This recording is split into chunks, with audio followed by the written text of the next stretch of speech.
हमारी अवस्था के 4 पड़ाव आते हैं। देखते हैं कि 20 वर्ष की आयु व्यक्ति विद्या अध्ययन करता है। पहले हमारे यहाँ आयु कम थी, 12 से 14 वर्ष बालक हमारा विद्या अध्ययन करता था। फिर जिम्मेदारी और दुनिया प्रतिबंध जमीन संस्कार इत्यादि उस पर बना देते हैं। फिर वो समाज के किसी भी कार्य विभाग को संभालता है।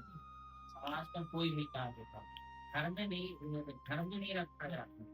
घर में तो केवल पालन पोषण किया है। विद्या अन्य किसी ने की गई होती है। आप विद्या से जो आपको प्राप्त होते हैं, वो समाज को दी गई। परमार्थी बनी हो, ताकि अंदर परमार्थ नहीं है। अगर तो आपको पानी केवल पूछ लो कैसे, और आपने ये सामान खरीद निश्चित है उससे क्या होता था, अच्छे समाज का निर्माण होता है और भले बुरे का भी आकलन होता है। नहीं ये काम करना चाहिए, खराब नहीं करवा तो अपने यहाँ 12 से 14 साल, अब वही हो गया 20 साल। अब तो और ज्यादा बढ़ गया, 30-35 साल तक पढ़ाई कर लो।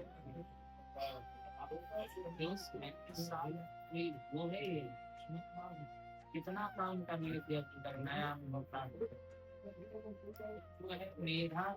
जब हमारी काम करने की होती है, हमारी बुद्धि को साथ होती है, क्योंकि 2 प्रकार से विद्यार्थी को निश्चित एक पुस्तकी ज्ञान से पुस्तक पढ़ के, और एक होती है प्रैक्टिकल कर अनुभव।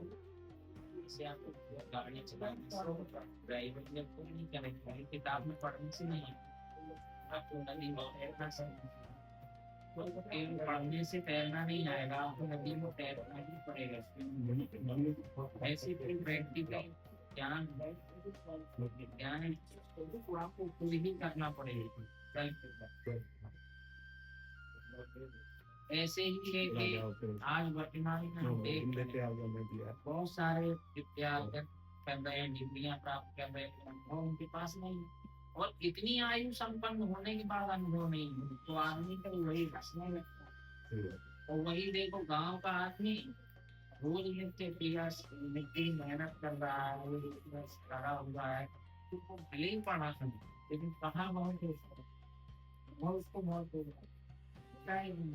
अब आजकल के बच्चे बड़े भी हो जाएंगे, बहुत बड़े भोजन करते हैं, तो उनको भोजन आपको करना कैसे आता है बनाने में? बोलो, भोजन करना कैसे आता है? जब आपको ये भोजन आवश्यकता थी तो बनाएगा कौन? कोई ना कोई दूसरा आदमी ही तो बनाएगा, जानवर कोई बनाएगा। हम्म? जो हमारी मूलभूत आवश्यकताएं हैं उसे ऊपर निर्भर कैसे? ये गलत बात। अगर भोजन आपको करना आता है, भोजन बनाना भी आना, आपको कपड़े अगर करने आते पहनने आते तो धोना भी आना चाहिए। शरीर में स्नान आप कर रहे तो कौन उसको मलेगा, मलमूत्र को कौन साफ करेगा? आप करें। आपके शरीर को कौन दूसरा संभाले? आप ही को संभालना। आपके पास 5 कर्मेंद्रियां दी हुई है, 5 ज्ञानेंद्रियां दी हुई है। अब भोजन का क्या जी